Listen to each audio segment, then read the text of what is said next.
Sneakers and Cleats, the podcast. Welcome back to Sneakers Cleats podcast. It is Thursday, June 26th. This is episode 207. Post-draft podcast where Don Harris just got off a plane from Brooklyn. Don, are you awake? Are you asleep? How you feeling? Caffeine. Sponsored by Chick-fil-A. Is that a Diet Coke? Diet Coke. Diet Coke. There was a while there where you were off Diet Coke, and now not anymore. If one is going to be off all bread, all sugar, all sweets, all pasta, all rice, all lasagnas, anything that you can imagine that's good, then one has to have something. And mine is going to be Diet Coke. That sounds absolutely miserable. Are you doing that? What do they call it? It's kind of a keto thing. Oh, it's keto. the I want to make myself miserable. It's the Cinco diet. I just made that up. It's 5 things that I can eat: meat, eggs, fish, fruits, and vegetables. And kale. That's a vegetable. That does qualify as a vegetable. Anyway, I just had it. Don, good to have you back. You enjoy some pizza at least while you were there? Did you splurge on your diet? I did. I had a slice of cheese. Zach and I were sitting here on. But you know what? I went back to that place because we were there for 3 days. Jack went every day. Yeah, he loves pizza because he loves pizza. I like pizza. I love pizza. But I got the slice of cheese the first day. The next day when we went, I got the Caesar salad. Crazy, man. And I wanted the pizza. You crazy, man. Anyway, glad to have you back. We're going to talk a lot of draft today. It's been a busy couple of days in Brooklyn, getting to hear from Dylan Harper and the new Spurs draft picks, Carter Bryant and everybody else. Before we get into all that, remember, subscribe to the YouTube channel, News 4 Fox SA, download, rate, review the podcast version. Helps us out a lot. So, like I said, we're going to talk all draft sights, sounds, observations from Don, who was there firsthand, saw everything, had some of the first interviews with Carter Bryant and Dylan Harper from San Antonio Media. So we'll hear from him. Plus, you'll get to hear from both Dylan Harper and Carter Bryant on how stoked they are to be in the Alamo City and donning the silver and black to start their careers at the very least. Plus, Brian Wright talked last night about 11 o'clock or 10:30-ish about how he thinks the first round went, his analysis, and kind of what went into making these picks. Also, he does comment a little bit about answering the phone when people were picking up and calling about number 2. Obviously, he didn't indulge those calls very much. But lastly, we'll take a look ahead to round 2 of the NBA draft tonight, in which the Spurs do not any longer have a pick, even though you'll see at 38 the Spurs are on the clock. That pick is traded to the Pacers, and what the Spurs need to do in free agency. In that regard, are you going to say what I think you're going to say? Yes. Let's get to it. It's so ridiculous. And my son, tipped me off to this a year ago, and he's like, "Dad, the NBA is so bad compared to the NFL. They don't know how to do a draft. They don't know how to make trades. We always get these kids wearing the wrong hat on their biggest night of their lives. Like the NFL, the trade is in, then they make the pick. The NBA, okay, we knew that. When was the Kevin Durant deal done? Sunday? We knew Sunday that Phoenix owned the number 10 pick. Yet it was the Rockets picking. Yet it was the Rockets picking and the kid wearing the Rockets hat. Yeah, it even fooled me for a second. Yeah, Zach and I had to do a double take last night. I was like, is this the Rockets pick? How did they get? Yeah. And it's like, no, that's Phoenix's pick. So why isn't he wearing a Suns hat? Because the trade doesn't go through until July 6th. And they want to do everything and by the book. It's so maddening. They should learn from their mistakes. They did learn from their mistakes, and they let Ernie, Kenny, and Charles switch networks, right? And so they'll be able to do playoffs, finals, just like CBS uses Ernie, Kenny, and Charles for March Madness. So learn from your mistakes, get the hats right. I want to credit Scott Van Pelt because he was the one that really made a big deal about this, and he's been making a big deal about it for years. It's so dumb. You're ruining the picture that they're going to have hanging in their house for the next 30 years, them being drafted with the wrong damn hat on. Yeah. Stupid. Like, it's just that's such an easy solution. Just get a different freaking hat. Like it seems so easy. And if you know the trade has gone through, but you don't have to make it And then but it also bugs me because on the websites, you'll see, you go on to like the list of picks on ESPN and it'll say Rockets pick Wright's traded to Phoenix, but it still has the Rocket logo as like next to the player's name. So it's so confusing. And then you have things listed like the Rockets are picking at 16. I'm just making this up. Rockets picking at 16, pick via Houston or pick via Phoenix and New Orleans and San Antonio and Brooklyn. Like, it doesn't make any sense. Kobe Bryant was drafted by the Charlotte Hornets. Yeah. And he's wearing a Charlotte Hornets hat. We've had this problem forever and it makes no sense why they can't just fix it. So stupid. Anyway, we'll get off our soapbox here for a second. Wait, so why do they do it? Like, because the trade doesn't, in theory, go through till July 6th. So technically, the Rockets drafted Kaman Malawach. Kevin Durant is still a Sun. Technically, today. until the 6th. The league year starts on the 6th. Well, why do they have to wait? Because the league year doesn't happen until the 6th. So technically, this is all last season. So have the draft after the 6th. Yeah. But they can't do that because it's such a condensed timeline. They need to get summer league in. They need to do all these things. Agency. But I mean, July 6th is just a date. Why can't they? Like, what difference does it make? Let me get you on the phone with Adam Silver, and he'll explain it to you. All right. Anyway, so let's get to the draft here. Dylan Harper taking number 2, the worst kept secret in the NBA draft, besides who was going number 1, was who was going number 2. Although on Spurs Twitter for the last 3 weeks, every trade scenario was floated that was possible. And Matt, you'll back me up on this. I told them all for weeks. They're taking Dylan Harper. Stop it. Right? Yeah, it didn't stop. No, it didn't stop. Before we get to the pick itself, Don, I want your overall thoughts on media day, on kind of the lead up to the draft. Just give me sight sounds, kind of empty the notebook since you were there in person and kind of saw everything going on. Well, my favorite new player is Cedric Coward, who went in the top 10. You mean Colin Cowherd that got drafted at number 11? No. He went 11th. It was 11. I think it was 11. Yeah. I thought the Spurs might have a shot at him at 14. This kid is unbelievable. He's from Fresno, California. He is incredibly verbose, funny, intellectual, down to earth, engaging. He's sounds like his Tinder profile. He's like a Barkley. He's like a little Barkley when Barkley was a player. He's honest.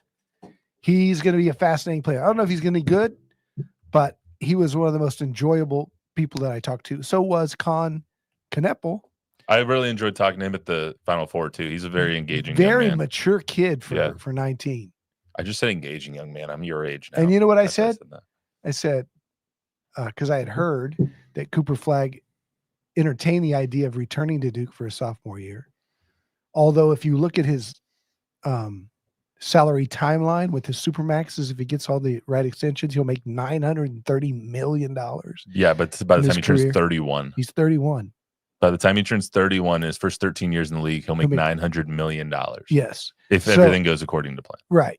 And so I asked Con that. I said, did you, Cooper and Malawach, the 3 freshmen, ever give consideration to running it back at Duke? And he goes, no. I know. I saw that question. I was like, yeah, that's. Well, I preface it by saying, I know it's unthinkable, but, and I know for a fact that Cooper Flagg had conversations with John Shire about returning to Duke. And that Shire advised him, no, I can't let you do that. So when you were going through and getting the interviews and all that stuff, and you go through media day, was there ever a sense of controversy that people wanted there to be at 1 and 2, or was it always just? No. It was as clear as Wemby going number 1. I saw you talk to Jay Billis before the draft. Tell me a little bit about what Jay thought of Dylan Harper before we get into Dylan Harper and the pick and hearing from him. Loves him. It's, Jay does his homework. Everybody's seen this kid since he's 16, 17. Jay Billis is one of the best analysts in the business for sure. And knows NBA game and college game. I don't think he said there's a weakness. He said shooting is not his lead story, was his quote, but not a weakness. He'll but that he's incredibly strong. When he gets bumped, he's really good at getting back on balance and finishing at the rim. That reminded me, he didn't say this, but it reminded me of Tony Parker. Tony Parker didn't miss when he got to the rim. Like, he made great drives. Like, that's one of Steph Castle's things to improve on. Steph Castle gets to the rim a lot and then would miss close to the rim when he doesn't dunk it. And that's not a criticism of Steph Castle. That's just, it's impossible to make every shot. I mean, if you shoot 50%, you're doing really good. Tony Parker always finished at the rim, no matter how hard the layup was. And Dylan Harper is that kind of kid with both hands, left and right. He splits double teams incredibly, behind the back dribbles, crossover dribbles, between the legs dribbles. He really breaks down, splits double teams and goes downhill to the rim. Incredible maturity for a kid his age. Incredible length and wingspan, and the ability to already be a good defender, but also grow into a better defender. I think it goes without saying that the Spurs, that this was the pick that was going to be made. No matter who was picking it too, Dylan Harper was going to be the second pick in this draft, it seems like. And there was never a question of who was going to be picking number 2. Yeah. It seems like unless someone came with some insanely outlandish Tyrese Maxey plus number 3 plus 5 more first round picks, something like that, then you could have pried 2 away. But it seems like it was going to be Dylan Harper, and then we'll figure everything else later. Look, hold on one second. Okay. Let's hear from your interview with Dylan Harper first, and then we'll talk about it. To walk in that stage just now, hearing my name being called as a San Antonio Spurs was probably the best thing I've heard ever. Now, you've been to San Antonio, and we have been talking nonstop about you for the last 3 weeks. I've heard everybody compare you to Cade Cunningham or SGA or James Harden.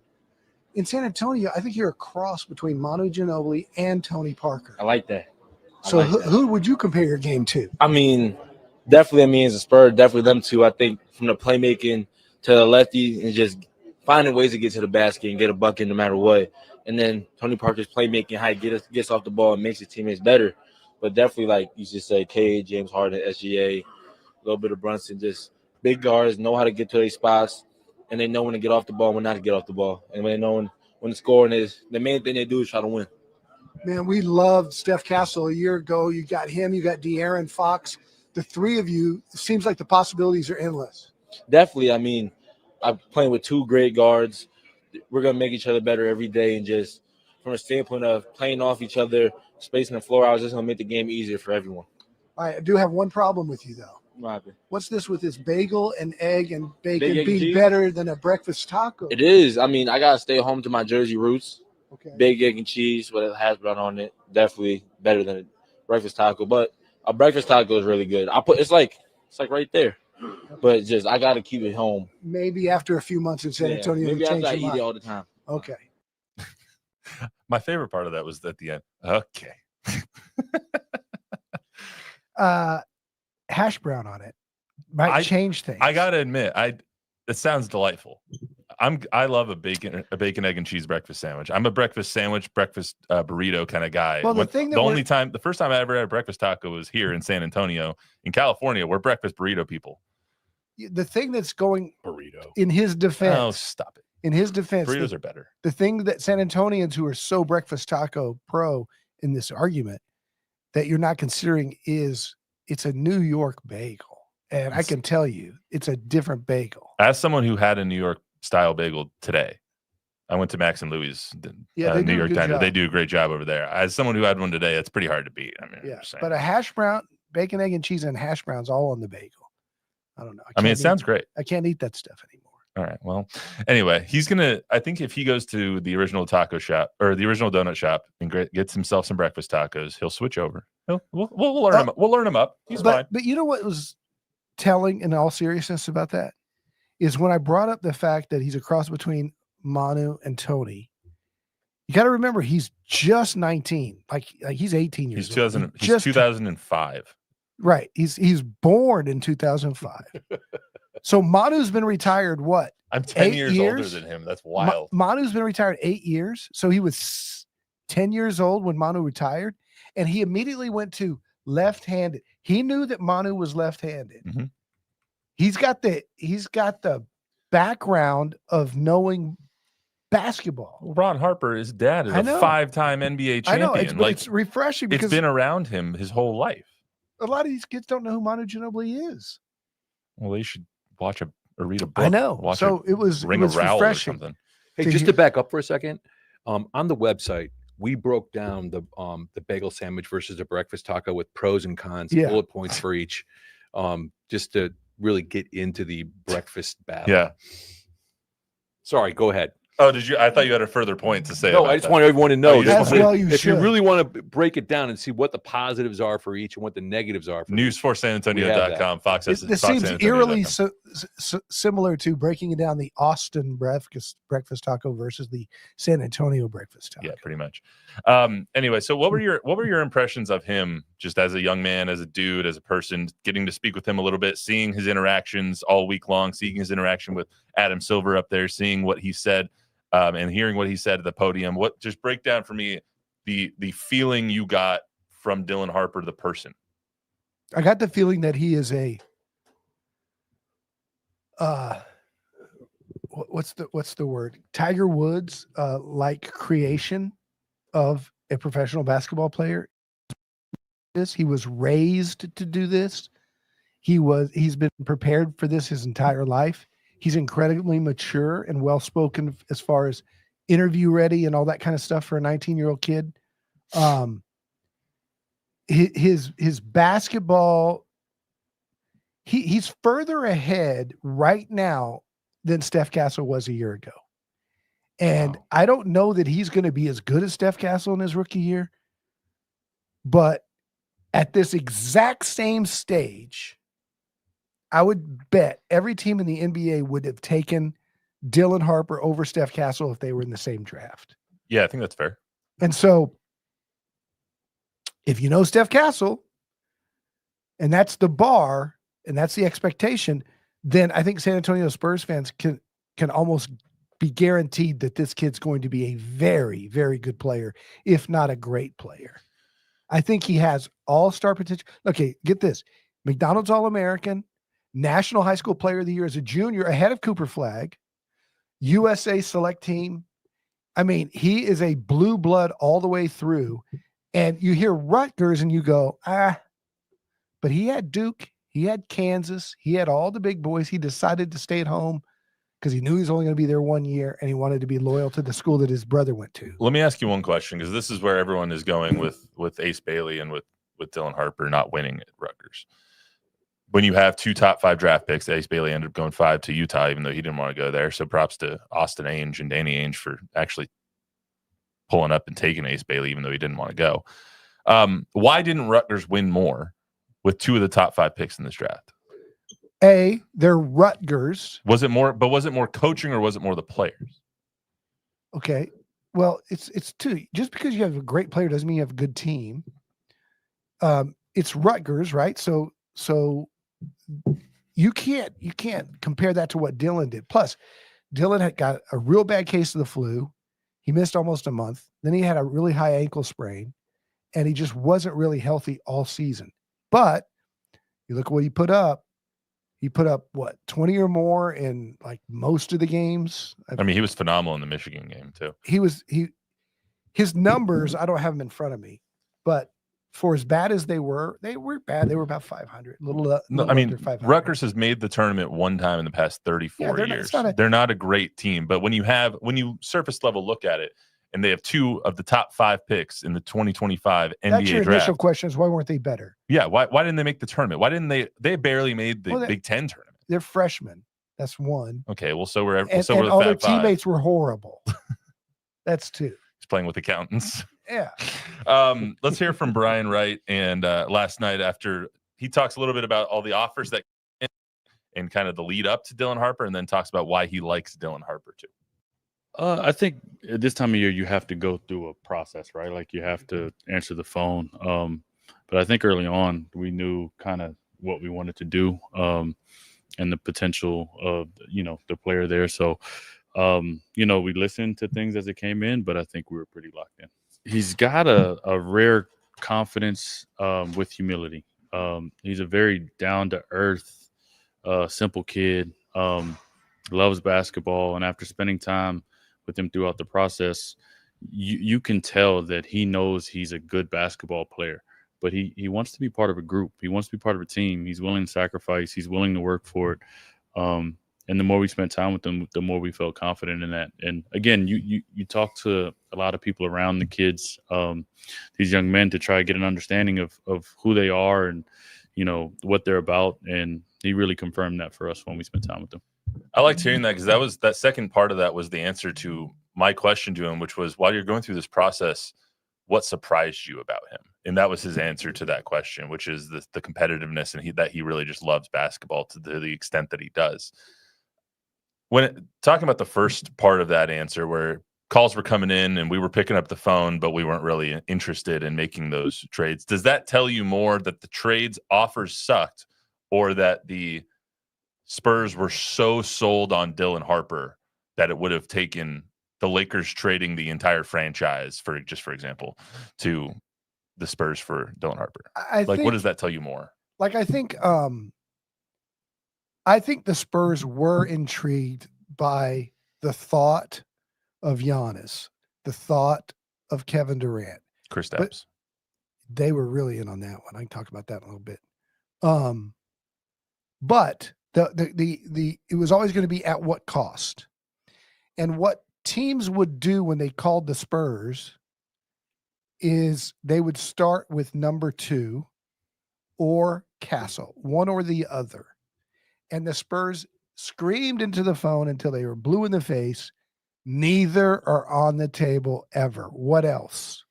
What else can we do to be involved in these talks? It's why Durant broke down. It's why Giannis broke down. Porzingis was never in that. People finally got. He wasn't in that echelon. Yeah. Right.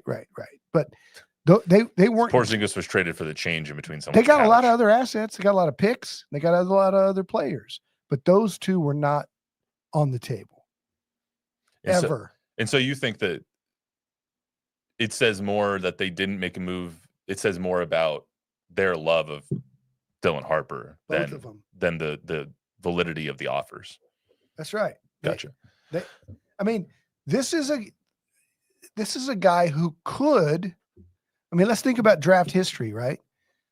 You're talking about the LeBron draft, where LeBron went 1 and Melo went 2 and Wade went 5. Wade went 5, Bosh went 4, I believe. Yeah. So Darko Milicic sandwiched in between there.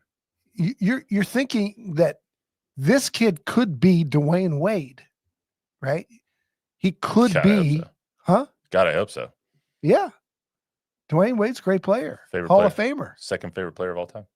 So why would you consider giving that up for a 32-year-old Giannis? Especially with the window of when Wemby's going to want to win. There's also the question of, and everybody talked about this before the draft, and we're going to talk about it until we see all these guys on the court together, of fit. And you talk to Jay Billis, not concerned about fit. You talk to Peter Holt, not concerned about fit. You talk to Brian Wright, who we're going to hear from right now, not concerned about fit. So let's hear from Brian Wright, and we'll talk about that in a second. Positions in this day and age don't matter as much. We just saw playoffs where the team that won had a 6'5" wing that guarded the center, right? And you start to put offensive skill sets together, and having multiple ball handlers, multiple people that can create, multiple people that can put pressure on the rim and make life easier for other players on the floor. I think that's an advantage, and I think we can do that for all 48 minutes. And so I'm not as concerned about positional overlap and trying to find skills and people that can put us in advantage situations and be able to play off that, and he can definitely do that. It makes a lot of sense that we're in a positionless basketball kind of world right now. What doesn't make sense is I'm just trying to think of starting lineups. And are you going to put Dylan at the 3 if he starts, or is he going to be coming off the bench all year? The key to that soundbite is when he says for all 48 minutes. That means one of those 3 will probably be a sub and run the second team, much like Manu did. You would have to think that it's either Dylan or Steph. You're probably not going to bench De'Aaron Fox. De'Aaron Fox will be your starting point guard for sure. How do they fit so well together, though? You have a bunch of shot creators and not a bunch of shot makers at this point. Dylan Harper, Steph. They're all great. Dylan Harper, Steph Castle, De'Aaron Fox, Devin Vassell, all very good players. but none of them are that spot up 3-point shooter that can drive and kick. Correct. So that's where the fit starts to come into question, because you have a lot of guys that are great at dribbling and kicking, a lot of guys that are great at breaking down double teams, a lot of guys that are great at lobbing it up to Wemby. Right now, you only have one Wemby, and you don't have a lot of guys that are good at throwing the ball to Wemby. We've been waiting for somebody to come do that for years. Well, we finally got one with De'Aaron Fox. You got 3 now. Yes, that's what I'm saying. That just happened. But you have 3. You basically have 3 of the same player. Okay, so if you had 2 of the same player, wouldn't you be happy that you had a great point guard, a great backup point guard? Yeah. Okay, so now you have, let's say you have Fox starting and you bring Harper off the bench. And so when you lose Fox, you get Harper and you don't lose much, assuming he's the player we think he's going to be. So in the 2, you start Castle. You need, when he goes to the bench, or you can play a 3-guard rotation. That doesn't mean that you don't have those 3. You just have to still add, and I think they might have in Bryant, shooting and another shooter and another big. But projecting forward, you're going to have De'Aaron Fox when he signs this max contract in next month or August. When he signs the max contract, you're not going to have Dylan Harper coming off the bench for 4 years. No. You're not going to have, hopefully, you're not going to have Steph Castle coming off the bench for 4 years. Eventually, they're going to have to try a lineup that's De'Aaron Fox, Steph Castle, Dylan Harper. So who goes to your 4? Harrison, and then you bring Dev off the bench? No, they're not going to be here. All right. They're not going to be here. Harrison Barnes is going to retire after this year. Right now, it looks like there's a bunch of guys who have the exact same frame and kind of role. And yes, it creates a whole bunch of versatility. It creates a whole lot of ease when it comes to switching players on defense and that stuff. But it does create a logjam. There's only so many minutes to so many guys. No question, and I've said this for 2 years. Devin Vassell, in my mind, is a very good player who you trade for a very good player at a different position. Equal talent, equal money, different positions. Trade him for a 6'10", 245 big, or trade him for a Kevin Horter, who's the guy in Memphis, kid from Duke. Luke Kennard. Luke Kennard.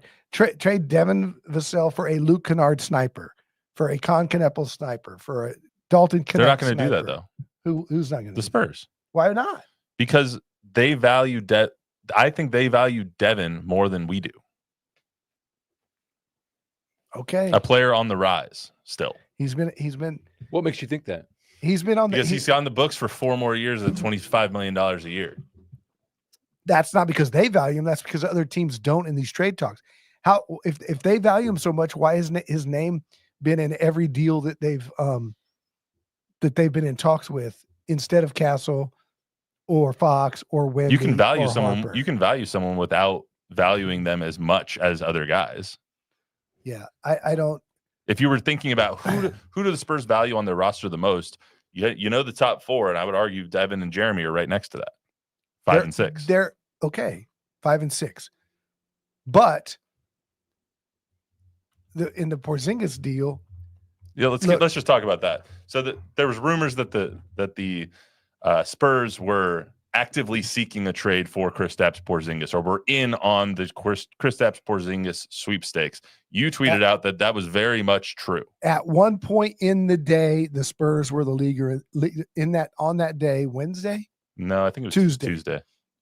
Tuesday, at one point in the day, the Spurs were the leader in the clubhouse. What happened? For Porzingis, as has happened in every deal, including the Houston deal with Kevin Durant. The teams that Boston, in this case, valued the assets of another team's offer more than they valued the Spurs assets, because the other team put in hold on more. What were the Spurs offering? Loose change in the pillow? Like the Celtics didn't get much for Kristaps Porzingis. And I don't know exactly what the Spurs offered, but whatever it was. Would they offer Malachi Branham in a second? No. It was bested by, I'm sure Barnes had to be in the deal. And I don't think the Spurs would have given up a first, but it was probably trade draft considerations. That certainly would have been a heck of a move in a Twin Towers of epic proportions, having Wemby and Kristaps. Well, he's on a 1-year expiring $30 million deal. Yeah. And so if you trade Harrison Barnes and Malachi Branham, for example, and no picks or a second rounder, and he doesn't work out after 1 year, $30 million, you don't lose anything. Right. Let's talk about Carter Bryant here. So number 14 is Carter Bryant, the 6'7", 6'8", maybe with shoes on, wing out of U of A. Great player, except he went to the wrong Arizona school, obviously. Forks up. Sorry, Sean Elliott. Bear down is dumb. Extremely rangy, three-point shooter. But their thing is bear down, and they're the Wildcats. How does that make any freaking sense? Extremely rangy, 3-and-D kind of player. What do the Spurs see in him? Because I know that Brian Wright was very happy that he was there at 14. Extremely happy that he was there, and he said as much. Actually, before we talk about all the mocks, he was going 9-10. Yeah, let's talk. Let's hear from Brian Wright about the surprise that Carter was still there at 14. Yeah, a little surprised. We had not at number 2. Right. But we had Carter pretty high on our board. And actually tried, made some moves to potentially go and get him. And so to get him at 14 was a pleasant surprise for us tonight. I think he's super versatile. He's a big wing that I think we think can guard 4 positions. He spaces the floor well. He's a really good athlete. I think he's a smart young kid, and I think he's got the right character and makeup that we look for. So I think we're excited that he was there. And again, a little surprised, but we think he adds a new dimension to this team going forward. I can't believe I just put highlights of him making threes against ASU on that. That's real jerk move by me into my school. Anyway, what does that say about how they value Carter Bryant? Well, they're looking for shooting, right? And they're not looking to address a need. But also looking for defensive versatility. I mean, 6'7", long kid that can defend really 4 long positions. arms, loves to play defense. So as soon as they took him, I texted Sean Elliott last night, said, "What are they getting, Arizona Wildcat?" Sean says, he's a project in the sense that he doesn't have a huge body of work. Just a few games as a freshman at U of A, averaged only about 6.5 points a game, but they didn't use him a ton. And Sean said he is super athletic, can jump to the moon, and he can really shoot it. And he said, I think he's going to be a really good pro. Now you watch his film and he looks like the shooter they want, that they don't have. And I think he's their long-term solution at 3 if he pans out. And they continue to look for shooting. And so they took the best player available. They weren't looking to fill a need. They took the best player available, and he was there because they thought it was going to flip-flop. They thought Coward would be there for them at 14 maybe, but certainly not Bryant. And Bryant on their board was ranked higher. Let's hear your conversation with Carter Bryant after he got drafted and after he did his press conference. How did it feel to have your name called by the San Antonio Spurs? I mean, it felt amazing. Not many people get the opportunity to even hear their name called, but to have it from an organization like this, I mean, you've seen top to bottom, they're elite. Just the preparation and the perfection that they want to achieve is something that's beautiful. So I think for me, walking into a situation like this is great for me, and I'm ready to do big things with the franchise. Tell us what we should expect from your game. I hear 3-and-D wing. I hear can shoot it from range, and especially defense. I mean, like you said, 3-and-D guy, but also understanding what my role can be one day. I believe that, I mean, I'm just a guy that's willing to win, to do anything to win, whether that's diving on the floor for loose balls or whatever I want to do on the floor is just to go towards winning. So I think that's the biggest goal for me. Would that be great? It turns out to be like their Lou Dort. Well, Lou Dort, ASU. So I don't know. I don't know if he can really live up to Sun Devil name, but Bob, you got anything from anybody watching this stream? The Medicare guys, Texas, say Medicare guys, Texas. I don't understand it. All right. Vassell will and should be moved. Great draft. Go Spurs go. And just another one I wanted to read from David Rocha. Why does Don always look annoyed with you? He often is. With Bob or Matt? Me. I don't know. He doesn't say. He says you. I'm gonna guess me. That's because I'm old and grumpy. I love Matt. He's got an RBF. I'm not annoyed with Matt. He's got an I tell you, RAF, resting annoyed face. No, you know why? You know why? Why I look annoyed? I'm not annoyed because you're cold. I look annoyed because Matt and Cyber Bob are in cahoots in that they ask questions and talk about subjects that they know get you fired are up. Great topics of discussion, and I know are pointless to discuss because we know what the answer is, but it's still fun to talk about them. Do you want me to get you the dictionary definition of what a podcast host does? No, I know. Remember, Don had a radio show for years. I know, and I hated it. Right? So, yes. Hi, I'm Matt. Nice to meet you. Would the Spurs move to Austin if they don't get an arena built? Okay, I didn't ask that. Kill me. Jacob Romo says the guy on the right is so annoying. Me? I don't know which right. No, if you're looking at the screen, it would be me. But hey, man, you're annoying. Okay. Well, actually, keep it in that screen. It's He's Bob. not annoying. It's me now. Yeah, keep it in the double screen, and it's Bob. I agree. I'm annoying. It's fine. Wait a minute. Tom Guerrero is in the house. Shout out Tom G. He said, "Hello, boys. It's age time. Hello, boys. Get off my lawn." Yeah, I know.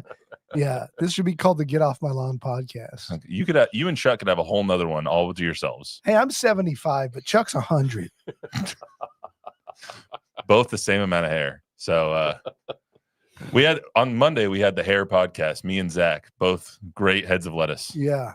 For now. Yeah. There was a San Antonio. Getting back to the conversation, I had great hair when I was 25. Did you? There was a San Antonio media pundit who I'll just leave unnamed. Sorry. That said, when Carter was drafted, great, another project, have fun in Austin for more or less is what he said. He's an idiot. He's not going to Austin.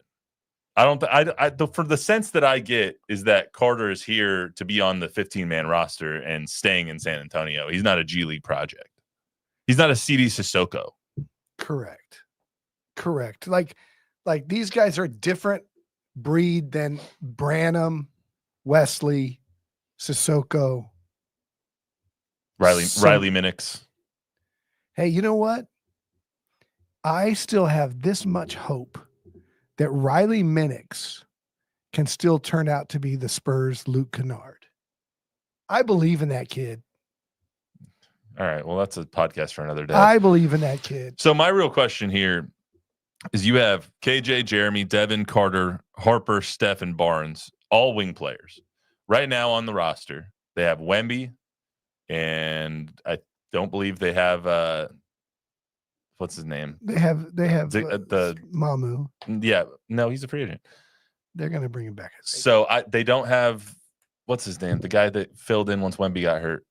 Why am I forgetting Collins? His name? No, he's gone. Bassey. African American dude. Yeah, Bassey's still on the roster. The other guy though started. Why am I forgetting his name? I want to say Dikembe Mutombo, but that's not it. What's his name? Who? The kid, the dude that was in Phoenix beforehand, that they brought in like right after Wemby got hurt and when Bassey was hurt.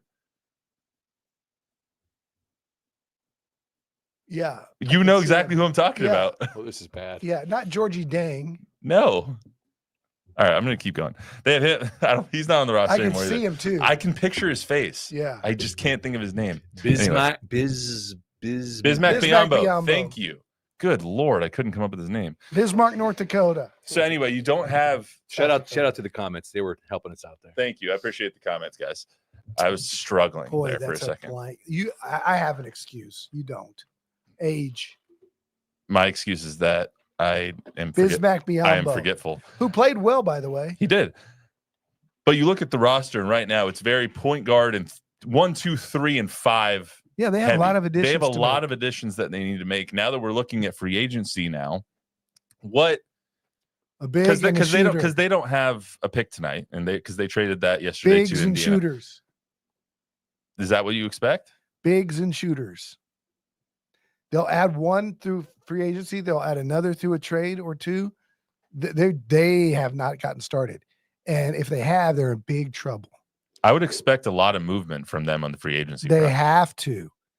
Yabusele's been mentioned. He's kind of a Malik Rose. He's a 4-3-4 kind of guy. He's a short 4.